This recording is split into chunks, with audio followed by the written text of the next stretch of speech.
때로는 시간이 멈췄으면 하는 바람이 있습니다. 일하기 싫어서요. 하지만 그럴 일은 없죠. 그리고 벌써 9월입니다. 매달 정기적으로 업로드해드리는 디몬크의 게임5로 돌아왔습니다. 이달은 어떤 신작 게임들이 있을까요? 잠깐 스포하자면 어마무시합니다. 걸을 타선이 없습니다. 일단 보시죠. 첫 번째 게임부터 흥미로우실 겁니다. 특히 불친절하고 어려운 난이도의 게임을 찾는 분들에게 딱이죠. Hell is Us. 강렬한 근접 전투, 리얼한 탐험 경험을 중시하는 3인칭 액션 어드벤처 게임입니다. 먼 미래 같지만 게임 배경은 1993년. 내전으로 황폐해진 가상국가 하디아. 현대 무기가 통하지 않는 괴물들이 모여 살고 있는 곳이죠. 평화 유지군이지만 무단 탈영한 주인공 레미의 고향이기도 합니다. 왜 탈영했을까요? 사라진 부모님을 찾기 위해서. 아우 효자네. 전투 영상들만 보면 해당 게임도 좀 쏟아지는 소울라이크 게임 중 하나처럼 보일 수 있습니다. 결론적으로 아닙니다. 물론 일본 게임 개발사 프롬소프트웨어가 갖는 성격, 성향을 일부 공유하는 부분이 있기 때문에 비슷한 느낌도 없진 않아요. 좋게 말해 90년대 게임들의 향수, 제작진은 실버 플래터링을 거부한다는 표현을 자주 사용하고 있습니다. 대충 의역하면 노력하지 않고 결과를 쉽게 얻는 현대 게임들의 방식을 지향하고 고전 게임들에게서 느꼈던 불편함, 불친절함과 그렇게 이어지는 경험, 그 성취감에 초점을 크게 뒀습니다. 특히 탐험 부분에 대해서. 세미 오픈월드로 규모가 그리 크진 않지만 나침반이 없어요. 퀘스트 표식도 없습니다. 그러니까 예를 들어 어느 NPC가 북쪽에 목적지가 있다 말해주면 일반적인 게임들은 미니맵 그리고 시각적으로 표현된 나침반으로 길을 안내해주잖아요. 이 게임은 그런 게 없어요. NPC와의 대화 그리고 주변의 여러 단서들을 바탕으로 목적지를 찾아내야 하는 거죠. 탐험 중에는 여러 이벤트들을 경험할 수 있고 때로는 던전을 마주할 수도 있습니다. 그런데 글쎄요. 2025년에 갖는 90년대 불친절함이라 저는 선호하지 않습니다. 90년대 게임도 그 정도는 아니야. 세계 탐험이 50이라면 전투가 50입니다. 일반적인 소울라이크들에 비하면 전투의 무게감은 훨씬 가벼워요. 핵앤슬래시 면모가 강하죠. 미드코어 수준. 굳이 비유하자면 스타워즈 제다이 시리즈를 말할 수 있습니다. 그리고 90년대지만 도끼를 쓰고 단검을 휘둘러요. 마법처럼 보이는 과학기술을 활용한다는 설정도 흥미롭습니다. 게임에 등장하는 크리처들, 현대 무기가 통하지 않는다는 설정이기 때문에 총기류가 없어요. 대신 드론을 씁니다. 냄새가 좀 나는데 넘어가겠습니다. 고전과 현대 게임 스타일의 융합, 지금까지의 정보들만 종합해보면 길찾기, 퍼즐, 불친절함 등의 현기증을 느끼는 게이머분들에게는 당연히 적합한 게임이 아니에요. 그 반대라면 도전해볼 만은 하겠죠. 개발사는 로그팩터, 캐나다 개발사고요. 모드하임, 네크로문다와 같은 턴제 게임만 만들어왔습니다. 헬이즈 어스와 같은 장르는 처음이라는 건데 나콘이 재정적 지원을 많이 해준 것으로 보입니다. 또한 소울라이크 게임이 아니라는 점을 지속적으로 어필하고 있다는 점 참고하시면 되겠습니다. 흥미는 가는데 합리적 의심은 필요하다고 봐요. 별 내용 없는 거를 듣기 좋게 어려움으로 포장하는 경우가 제법 있거든요. 요즘 게임들이. 디몬크님은 왜 호러 게임을 잘 안 하시나요? 무서우니까. 하지만 소개는 할 수 있죠. 더 미디엄, 사일런트 힐 2 리메이크를 개발했던 블루버 팀의 신작입니다. 크로노스 더 뉴던. SF 서바이벌 호러 게임입니다. 영화 더 싱, 12 몽키즈, TV 드라마 다크 등에서 영감을 받은 게임이죠. 망해버린 황폐한 세계, 과거 1980년대 폴란드로 돌아가 재앙 직전의 죽음을 맞이한 사람들을 구해내는 이야기. 미래를 위해 과거를 구한다는 설정의 타임리프물입니다. 쓸데없이 구하는 건 아니고 미래를 바꿀 수 있는 인재들을 구해내는 겁니다. 효율적이죠. 하지만 그 과정이 쉽지만은 않습니다. 과거에는 온갖 혐오스러운 존재들로 가득 차 있기 때문이죠. 블루버 팀이 지금까지 제작한 게임들과는 분위기가 사뭇 다릅니다. 호러인 것은 다름없는데 플레이 방식의 변화가 크게 생겼어요. 이전까지는 심리적 공포에만 초점을 뒀다면 이번 작은 제법 대중적인 게임 형태를 취했습니다. 실제로 제작진은 데드스페이스, 앨런 웨이크 등의 굵직한 호러 게임들에게서 영감을 받았다고 밝히기도 했어요. 그렇다는 건 레지던트 이블도 포함되어 있겠죠. 슈트 내구성을 올리고 인벤토리 슬롯을 넓히는 것도 그렇습니다. 염치는 있기 때문에 크로노스만의 차별점도 몇 가지 있어요. 환경과 속성을 활용한 액션, 그리고 괴물, 시체 소거입니다. 이게 포인트예요. 시체를 태우지 않으면 쓰러진 몬스터는 다시 되살아납니다. 합체까지 해요. 더 기괴하고 더 강력한 모습으로. 가뜩이나 제한적인 자원으로 플레이 내내 시달리는 게 이런 서바이벌 호러 게임인데 더 열받게 만든 거죠.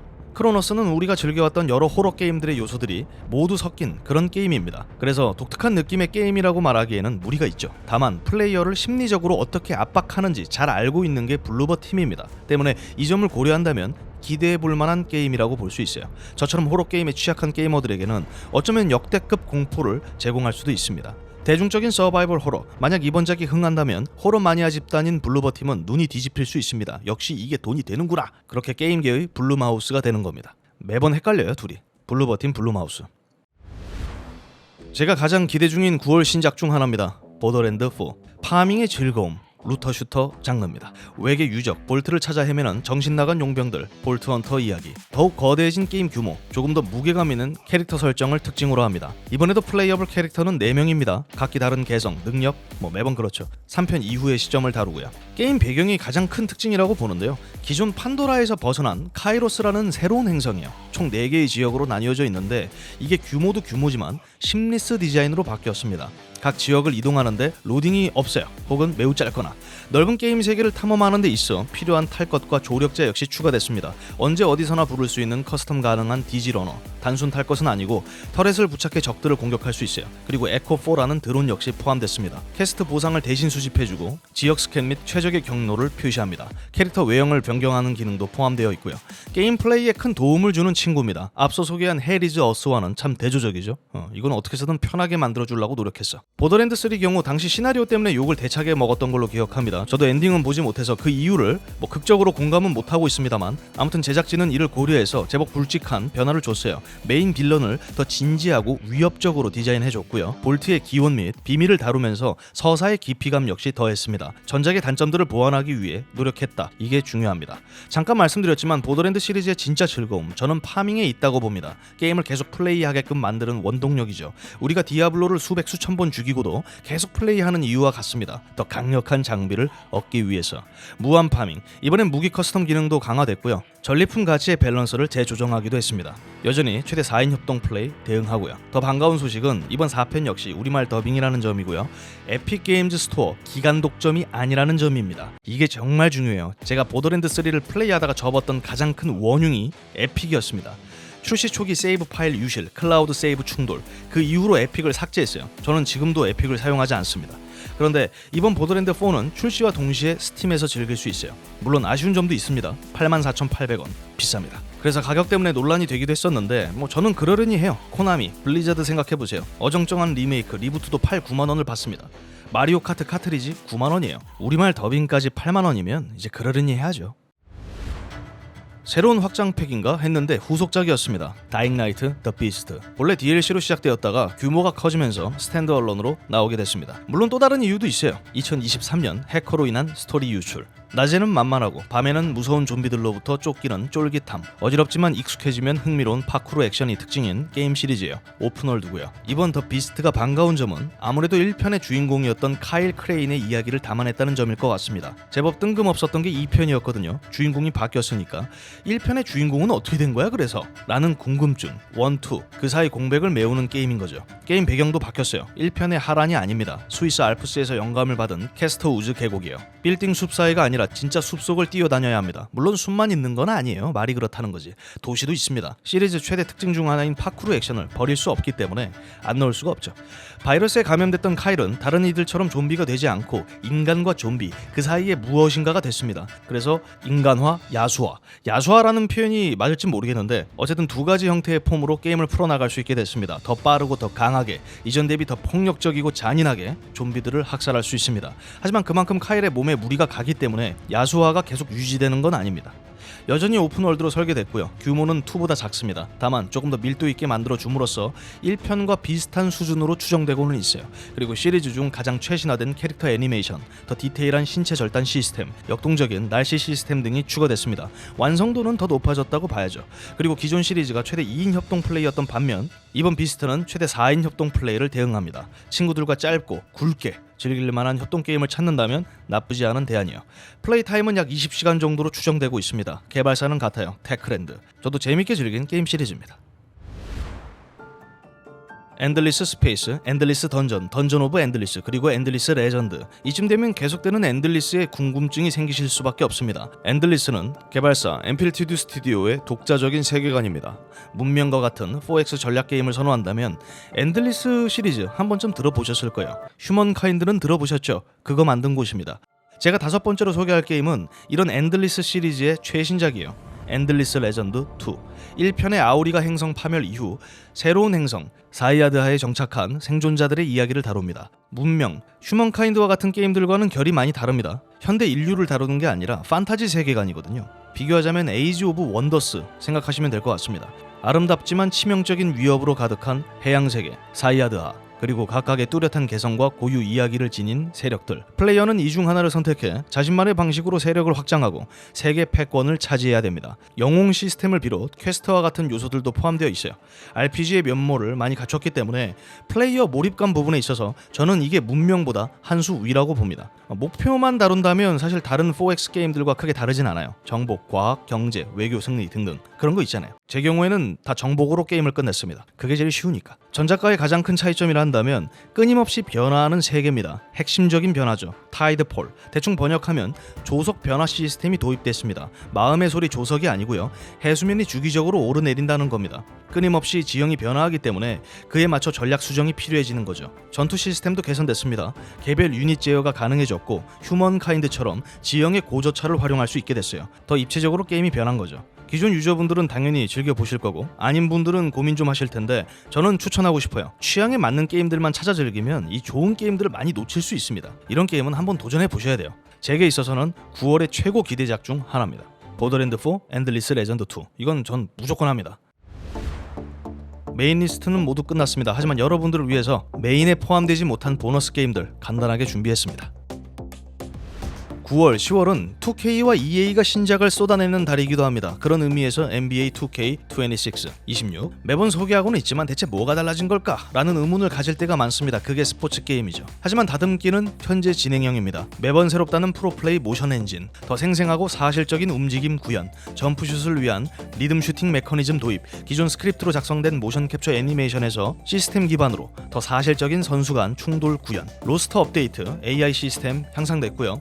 개인적으로 기대했다가 바로 수구로 들었던 마이 커리어 모드는 새로운 도시를 배경으로 하며 이전보다 더 정교해진 이야기를 담아냈다고 합니다. 결론적으로 더 정교해진, 더 리얼해진 NBA 게임이 됐다는 거죠. 믿을 수는 없지만 그렇다면 그런 겁니다. 그게 스포츠 게임이요.